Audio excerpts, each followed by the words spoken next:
Twilight's World, written by Groucho Pony, read by no one and nobody.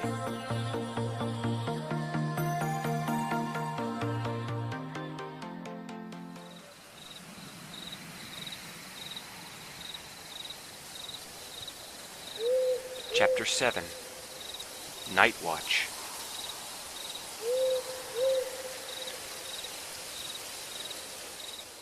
Owacius had been sleeping throughout the day, which was a perfectly normal activity for any nocturnal creature.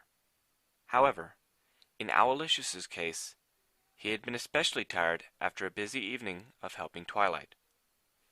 According to her explanation, they had to work several extra hours into the night in order to make an unscheduled opening in her schedule.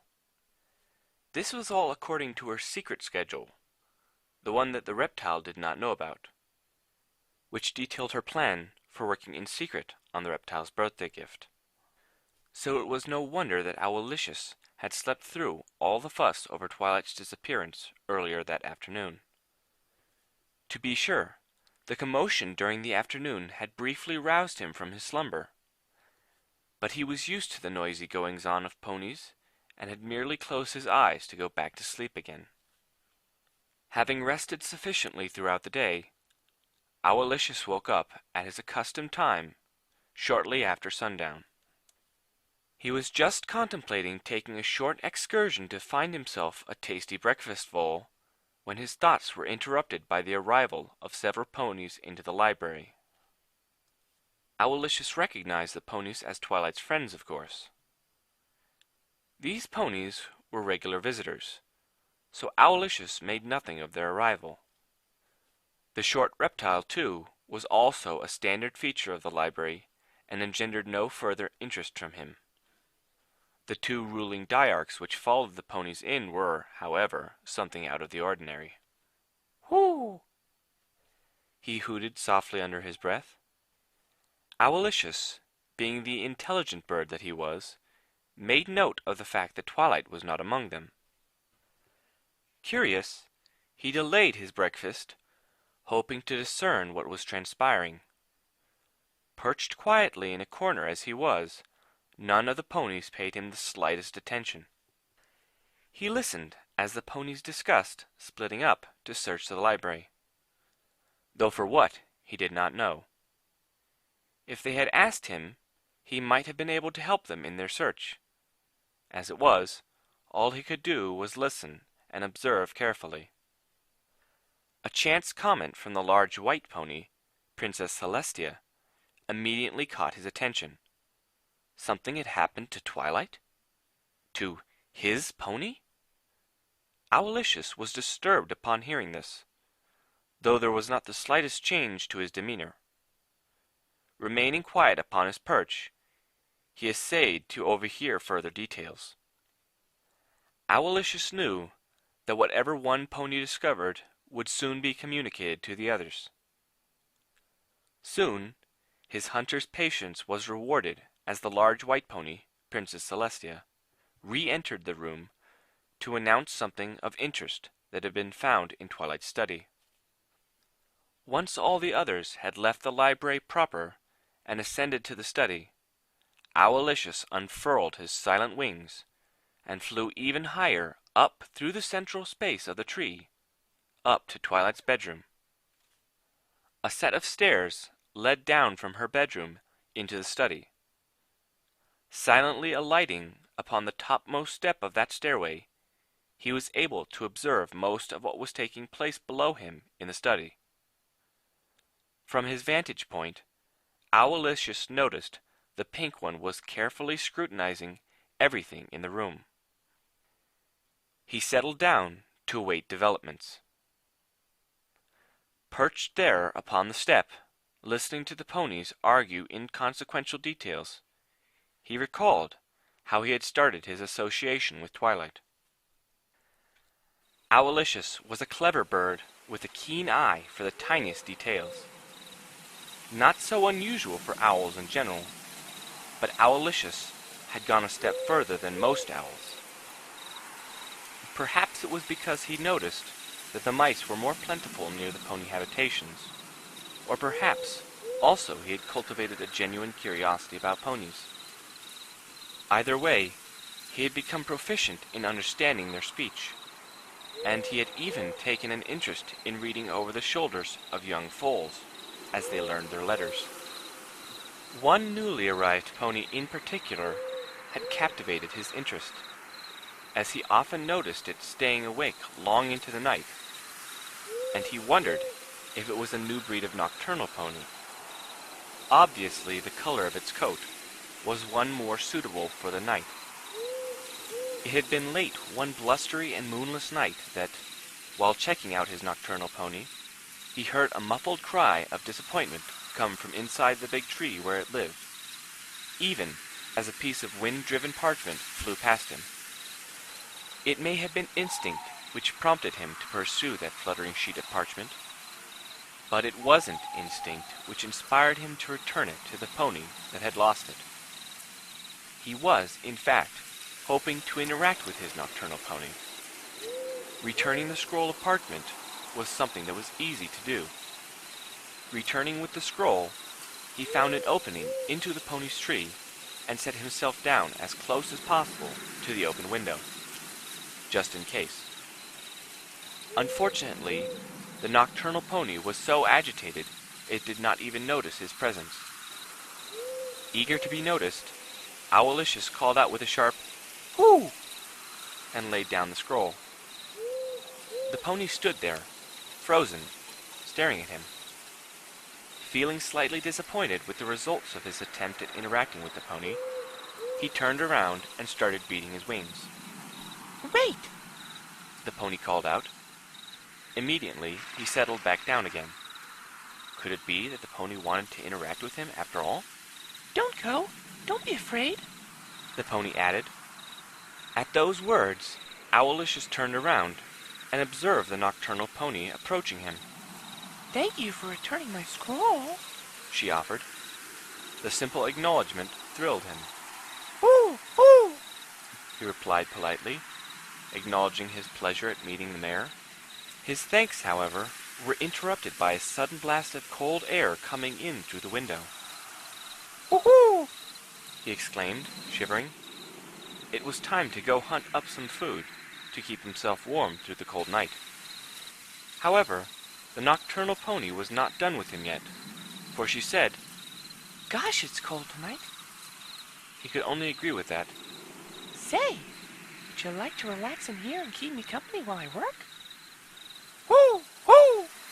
he replied, greatly surprised by her offer. Bounding across the desk, he found a comfortable roost on a nearby drying rack, even as she closed the window behind him. Over the course of that night, he listened avidly to her comments on everything, which included her work, her friends, and even herself. It was thrilling to know that she now considered him to be her friend. It was also during that night he remembered fondly that she, Twilight, had given him the name Owacius. He loved it. During his reminiscence, Owacius had continued to listen to events in the room. His hunter's instinct would never fail to alert him if something significant was being spoken. It alerted him now, even as the large white pony, Princess Celestia, spoke her conclusion. "Twilight was pulled into that book," said the large white mare. "What?" all the ponies exclaimed simultaneously. "Whoo-hoo!" exclaimed Owacius as well, though no one heard him. They all turned to look in horror at the burned and charred remains of the literary blank. Owacius as well, though his feathered features were unable to display any of the emotions he was feeling. Turning back to observe the ponies, he noted that the talking reptile had fainted. Owacius listened to the ensuing discussion, hoping to hear news that Twilight would soon be returned. "So you know how to get her out of there, right?" the orange pony asked the large white mare. The large white mare closed her eyes for a moment, as if carefully considering what she would say. "I'm unable to give you an answer to that, Applejack." All the ponies gasped. The damage to the book, as you can see, is quite extensive. We will need to consult with the spell's author to gain a proper understanding of what happened here. It is quite possible that Twilight remains safe and sound within the literary creation. But with the book destroyed, it will be like a closed bubble, making it quite a difficult task to reach her.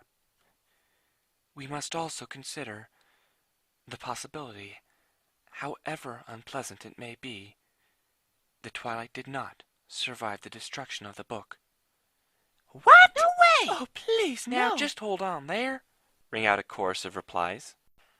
I refuse to hear it, was the smaller white mare's scornful reply.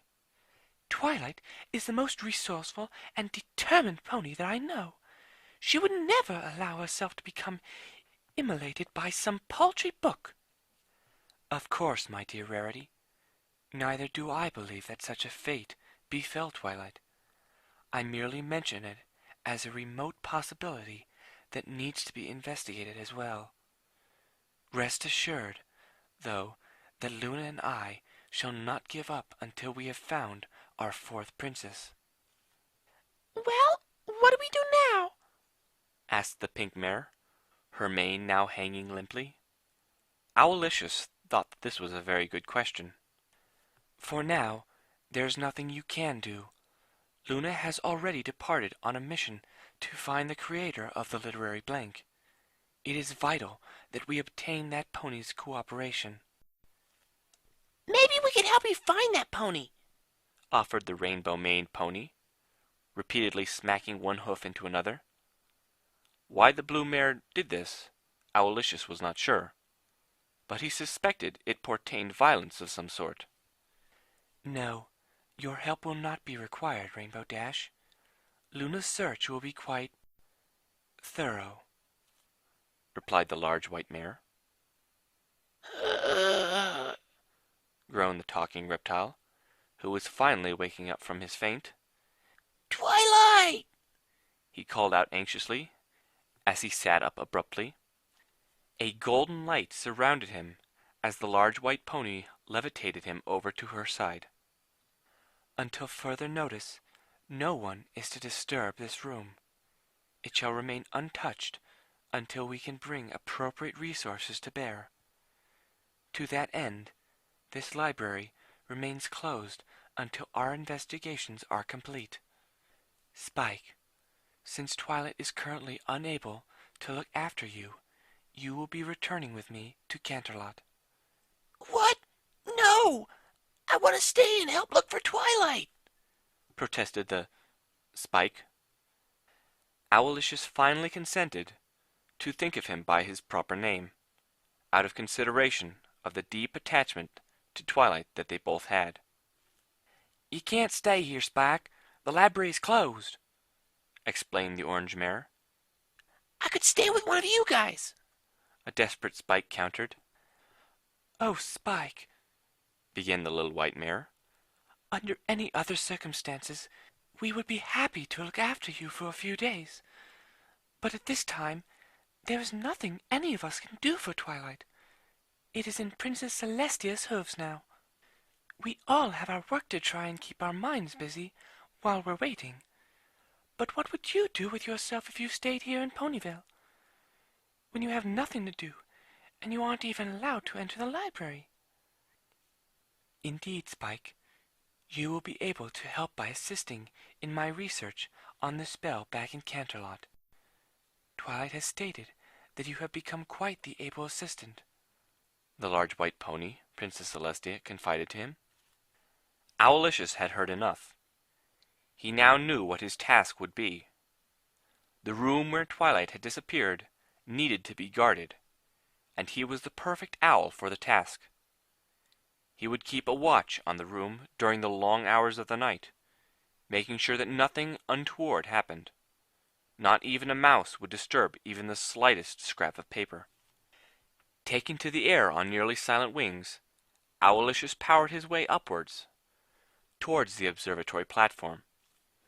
There, Twilight had set up an owl door for him, so that he could enter and leave the library tree whenever he felt the need. He still needed to find himself some breakfast. Perhaps he could get 2 voles. His breakfast had been delayed, and it would be a long watch. All the ponies had apparently left the library, leaving it dark when Owacius returned. The lack of illumination did not present any serious problem to an owl who could fly with ease through dense forests on dark, overcast nights. With nary a beat of his wings, Owacius swept down all the way from the observatory, through the bedroom, and down the stairway into the study. His long, silent glide taking him over to his regular perch. After a quick ruffle of his feathers, he settled down for his long watch. The watch was boring, but owls were born to handle boredom. They had the ability to sit motionless for hours on end, senses straining to catch the tiniest movement and hear the slightest sound. These were part and parcel of an owl's natural hunting skills and required little or no conscious input. As the hours passed, Owacius sat and reminisced on the times he had spent assisting Twilight into the long hours of the night. Though there were times she could run his feathers ragged, requesting that he fetch her book after book, those times were relatively rare. Usually, he was allowed to just sit peacefully on his perch, absorbing knowledge and listening as his friend spoke her thoughts aloud while writing her notes and observations. At times, she would even pause and ask him for his opinion on some matter or other. His fondest memory was of one evening she had turned her study to the subject of owls. She had found some pretentious book purporting to be an authoritative treatise on owls and owl behavior. Soon after she had begun reading it to him, he had fallen off his perch and began to convulse. Not knowing what had happened, Twilight rushed to his side. Her expression of worry, however, had soon changed to a frown, when it became apparent from his hoots, and from the way he was holding his belly with his wings, that Owacius was merely convulsing with laughter. Though annoyed with his interruption, Twilight waited patiently until he had recovered his composure and his perch. Once assured that Owacius had quite recovered, though still mystified as to what had set him off, she had resumed reading that ridiculous book. It was not until Owacius fell off his perch for the 3rd time that she finally realized that her so-called expert book was the source of his amusement. Twilight's expression when she realized that her authoritative book was in fact wrong had been one of stunned sadness. So sad, in fact, that his laughter quickly came to an end. The following hours of that night, however, were among some of his fondest recollections, as Twilight and he had collaborated on writing a document to correct the errors set out in that book. After all, Twilight had said to him, the best authority on owls would have to be an owl.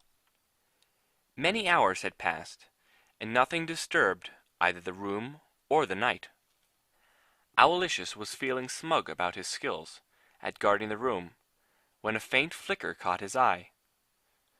Noiselessly, his head tilted down to look directly at the spot where he had noticed the flicker. Owacius listened for all he was worth, but he couldn't even hear so much as an ant. He stared fiercely, but saw nothing other than the faint glowing shred of paper. Glowing? Owacius gave a start, spreading his wings halfway, and uttered a brief remark. Who? How had he not noticed before that the tiny piece of paper was glowing? Owacius settled down and looked carefully about the darkened room. The first thing he noticed was that there were several other glowing pieces of paper, though the others were not nearly as bright as the first one he had noticed. Not to say that the first piece of paper was glowing brightly. It was rather dim, like a cloudy sky seen during the fading twilight, after the sun has set. Owacius counted 6 pieces of paper that had at least some glow to them. He stared at them carefully. After a while, he noticed something peculiar. The first piece of paper, the one that had been brightest, was no longer the brightest. In fact, it had slowly begun to dim, and two new pieces of paper had started to glow dimly, even as one of the original dim pieces faded ever so slowly to black. With all the patience of a hunter waiting for a vole to move out into the open, Owacius kept watch over the exploded fragments of paper. As the hours drifted by, he saw that there was scores of them. Over the course of an hour, they would slowly brighten and then dim. At any one time, only a small number would be glowing, and most of those were usually quite dim. Twice more, he saw the glowing scraps flicker, like when a flying pony obscures the face of the moon momentarily. Several more hours passed as Owacius watched the glowing debris. He noticed that their glow was getting dimmer and dimmer. Eventually, several hours before sunrise, all the papers that had been glowing dimmer and dimmer became totally dark. Owacius was an intelligent bird. He knew that the glow was something important, though what it meant was beyond him. Sitting there in the dark, keeping watch over Twilight's study, he pondered how he might be able to communicate his discovery to the other ponies.